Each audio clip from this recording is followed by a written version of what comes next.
I want to start today with a little experiment. It's a bit uncomfortable, but stay with me here.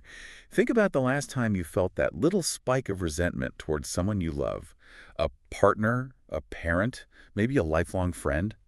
If you really dig into that feeling, peel back the layers of, I'm just mad because they were rude.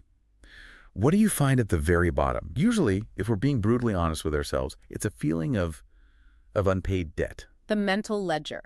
It is always there, lurking in the background. Exactly. The ledger. It's that internal voice saying, I listened to your work drama for 45 minutes, but you checked your phone while I was talking about mine. Or, I did the dishes 3 nights in a row, so technically you owe me a back rub. Yes. And it feels so logical. It's incredibly persuasive logic, isn't it? It feels like justice. It feels like fairness. But the material we're covering today argues that this scorekeeping, Yeah. it isn't just a bad habit. No. It's actually a fundamental misunderstanding of what love is supposed to be. That is a big claim. It is. We're looking at a philosophical and psychological breakdown of the shift from what's called transactional love, which is essentially a marketplace dynamic, to non-transactional love. Which the source describes not as a deal, but as a state of being. Right, a state of being. And before you, our listener, roll your eyes and think this is going to be some abstract, woo-woo poetry session, the source material is actually incredibly practical. It argues that treating relationships like transactions is the primary engine of our anxiety and our drama. It is the root cause of the instability most people feel. I mean, think about it. If love is a transaction, you're never safe. You're just currently paid up. Exactly. Right.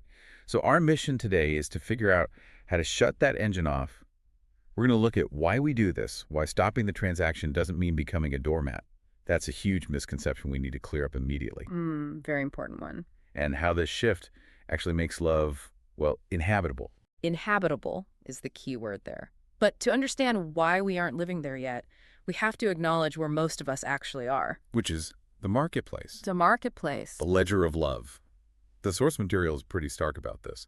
It defines transactional love as a dynamic built entirely on exchange.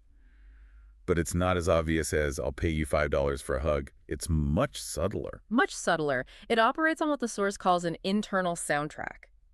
Beneath our conscious conversation, there's this loop of questions running in the background. Like what? What do I get out of this? What do you owe me? And the most terrifying one, what happens if I stop giving? Oof, that last one hits hard. What happens if I stop giving? It implies that the relationship only exists as long as the supply chain is moving. Precisely. It turns the relationship into an economic model. Supply and demand. If I stop supplying affection or acts of service or financial support, does your demand for me drop to zero? And if the answer is yes, or even if we just fear the answer is yes, then you're in a transaction. You aren't safe. You are essentially an employee of the relationship. Employed by our partners. That is a bleak image. But let's break down the currency, because usually we aren't trading cash. What are we actually swapping in this marketplace? The text identifies 3 main emotional currencies. We trade affection for approval. Okay. We trade care for security. And perhaps the most common and complex one, we trade presence for reassurance. Presence for reassurance. Yeah. Can you unpack that? Because on the surface, that sounds like just hanging out. Isn't hanging out a good thing? It looks like hanging out, but the motivation is different. If I'm trading my presence for reassurance, I'm sitting on the couch with you, not because I'm enjoying the moment, but because I'm afraid that if I leave, you'll be upset. Right. And if you get upset, my environment becomes unsafe. So I am paying you with my time to purchase the feeling of safety or to avoid conflict. Well, every action, even just sitting there watching TV, has a hidden price tag. And a hidden expectation of a return on investment. I sat here for 2 hours, so you shouldn't be mad at me for going out tomorrow. But here's where the source adds a really crucial nuance. I think this is where we have to be careful not to judge ourselves too harshly. The text says, this doesn't make the love fake. It just makes it conditional. That is a vital distinction. You can genuinely love someone. I mean, you would take a bullet for them and still be trapped in a transactional cycle. The feelings are real, the tears are real. But the structure holding it all up is leverage. That's the dirty word here. Leverage. It is.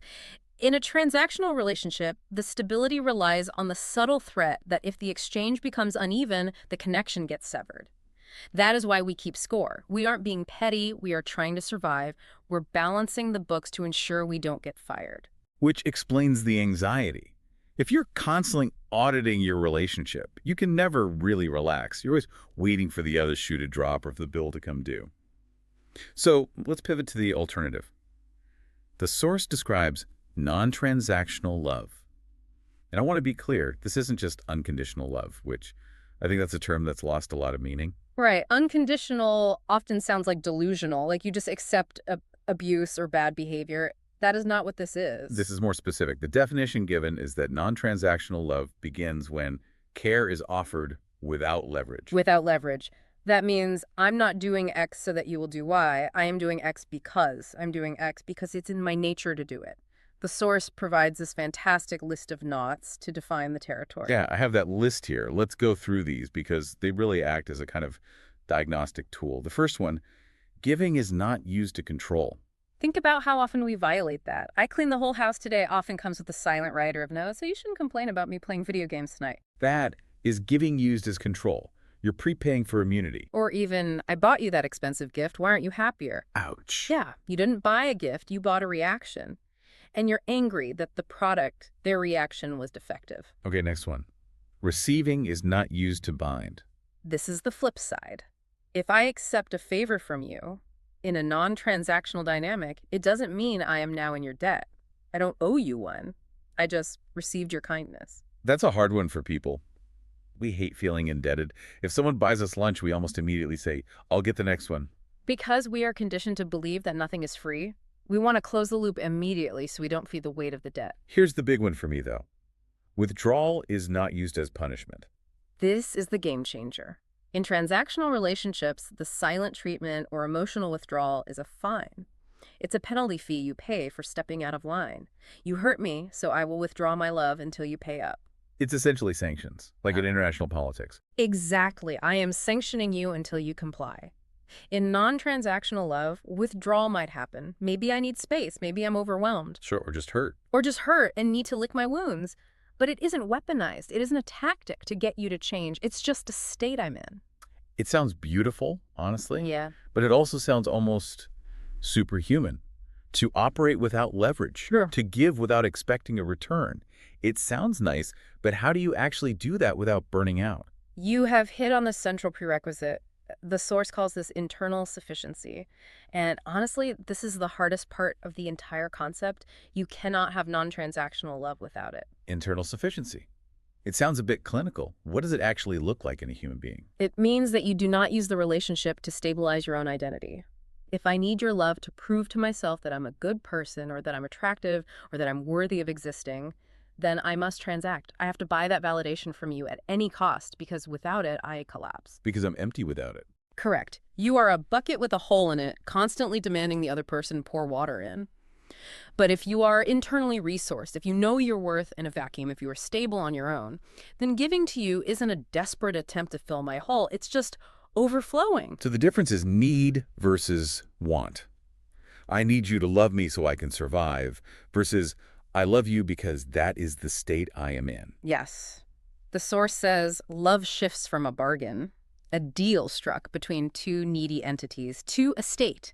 You are essentially saying, I am in a state of love toward you, whether you did the dishes or not, whether you're in a good mood or not. My state is my responsibility, not your reaction. Okay, I'm with you on the philosophy, but I have to play the skeptic here. I know the listener's thinking this because I'm thinking it. If I enter the state of love and I stop keeping score and I stop using leverage, what stops the other person from draining me dry?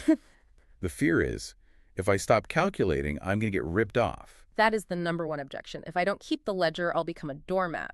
But the source material addresses this explicitly, and it does so by reframing boundaries completely. This is non-transactional love clarifies boundaries. It separates boundaries from control. This is the nugget you need to write down. In transactional love, boundaries are tools.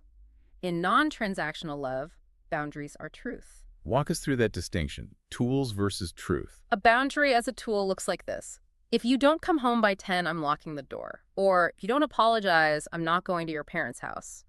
I am using the boundary to manipulate your behavior. I want to change you. Right. It's a strategy to get the result I want. I'm trying to hack your behavior. Exactly. But a boundary as truth is simply a statement of my reality. I cannot stay up past 10 because I am exhausted. I cannot go to your parents' house because I am feeling too vulnerable right now. Hmm, It isn't about punishing you. It isn't about teaching you a lesson. It is just the truth of my capacity. that feels strangely cleaner. It is cleaner Yeah. because it isn't an attack. But does it actually protect you? If I just say I'm tired, does that stop me from overgiving? It protects you more because it brings us to the concept of honest giving. The source is very blunt here. Non-transactional love does not mean unlimited giving. It means giving that is honest. The quote that stood out to me was, when giving costs too much, it stops. And the important second half of that thought, it stops not as punishment, but as self-respect. That's the key. If I'm cleaning the house and I start feeling that resentment bubbling up, that I'm doing everything and nobody cares, feeling the transactional response is to keep cleaning but get angry and cash it in later. Look how much I suffered for you. Now you owe me. Right. But the non-transactional response is just stop cleaning. Yes, you stop. You say, I'm tapped out. You don't do it and then hate them for it. The source argues that overgiving is actually an act of aggression against the relationship. Wait, explain that. Yeah. How is giving aggression? We're taught that giving is virtuous. Because if you give beyond your capacity, you are racking up a hidden debt that the other person didn't agree to. You are creating resentment that will eventually explode. By refusing to overgive, by stopping when you are tired, you are actually preserving the relationship. You are keeping the connection clean. So when I do give, you know I actually mean it. Exactly. You never have to wonder, are they doing this just to be a martyr? Are they secretly plotting against me? If they did it, they wanted to. If they couldn't, they didn't. It removes the guesswork. And removing the guesswork brings us to the vibe shift. The source describes the atmosphere of a non-transactional relationship as lighter. Lighter, yes. Think about the cognitive load of the ledger. You are essentially working as an accountant 24/7. Did I do enough? Did they do enough? Or even, what is the exchange rate between a back rub and listening to a rant? It is exhausting. Anxiety of balance. It's the fear of imbalance. When you drop the ledger, that anxiety evaporates. The source says people show up because they want to, not because they must. That feels like a huge relief for both sides.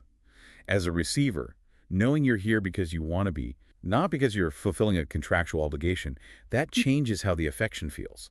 It feels like a gift, not a payment. It also changes how we handle conflict. The source makes a really interesting point about conflict repair. In a transactional model, a mistake is a debt. You're in the red. So I have to work my way back into the black? I have to grovel or buy flowers or suffer enough to pay off the debt? Right. It's a penal system. But in non-transactional love, a mistake is just a mistake. It is a rupture in the connection. We don't need to balance the books. We just need to realign. We need to heal the hurt, not pay the fine. It mentions freedom in this context, too. Space does not threaten connection. This goes back to internal sufficiency. If I'm whole on my own, your need for space, to go out with friends, to have a hobby, to be alone, is just your need for space. Yeah. It isn't a commentary on my worth. It isn't a withdrawal of currency. In the transactional world, if you take space, I feel ripped off. I gave you time. Why aren't you giving me time? Exactly. But here, closeness doesn't threaten autonomy, and space doesn't threaten connection, which leads to that powerful maxim from the text. Drama thrives on exchange. Peace thrives on presence. Drama thrives on exchange. That's going to stick with me. Most of our drama is just contract disputes. You didn't give me what I paid for. That is the script of every bad argument. So, if we manage to do this, if we drop the ledger, establish honest boundaries, and find this internal sufficiency, what is the payoff? The source talks about trust. It argues that this is the only way to build deep trust. Think about it. If our relationship is transactional, I can trust you to fulfill your end of the bargain, as long as I fulfill mine. That is conditional trust. It's the trust you have in a vending machine. As long as I put the dollar in, I trust the soda comes out. But if the machine breaks or I don't have a dollar, the trust is gone. Non-transactional love offers a different kind of security. The source says, you are not loved for what you provide. You are loved for being here. You don't have to sing for your supper. You don't have to prove your worth every day. And that creates a steady love. The text notes that this kind of love isn't loud. It doesn't make grand, sweeping promises of forever. I caught that. It was almost anti-romantic in a way. It doesn't promise forever. Well, transactional love often promises forever as a sales pitch. I will love you forever if you keep doing X, Y, and Z. Non-transactional love promises honesty. It guarantees that what you see is what you get. It's grounded in reality, not fantasy. It's not a marketing campaign. And the final metaphor the source uses, which I loved, is that love becomes inhabitable. Not something to manage, but something to live inside. That is the goal. Transactional love is a full-time management job. You're the auditor, the debt collector, the PR manager. Non-transactional love is a home. You just live there. We all want the home, but we keep showing up to the job. Because the job feels safer. We know the rules of the job. Building the home requires that internal sufficiency we talked about, and that is scary work. It really circles back to that. You can't stop scorekeeping if you feel empty.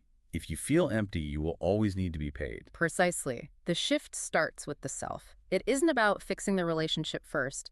It's about fixing your own reliance on the transaction.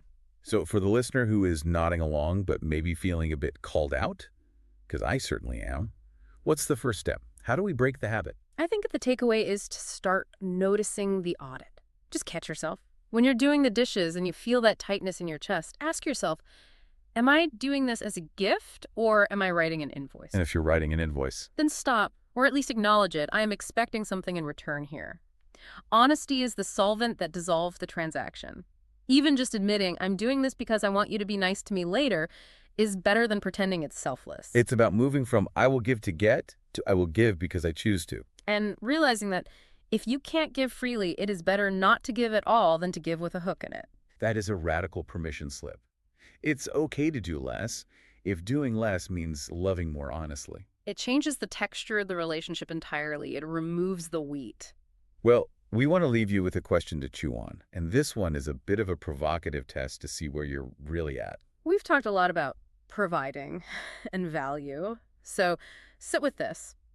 If you stripped away everything you do or provide for your partner or your loved ones today, every task, every financial contribution, every problem you solve for them, how would that change your understanding of why you are loved? That is terrifying, because for a lot of us, the answer is I'm not sure they would. And if that is the answer, you have found the ledger. If you took away the doing, would the being be enough? That's the work. Thanks for diving deep with us today. Thank you. Catch you next time.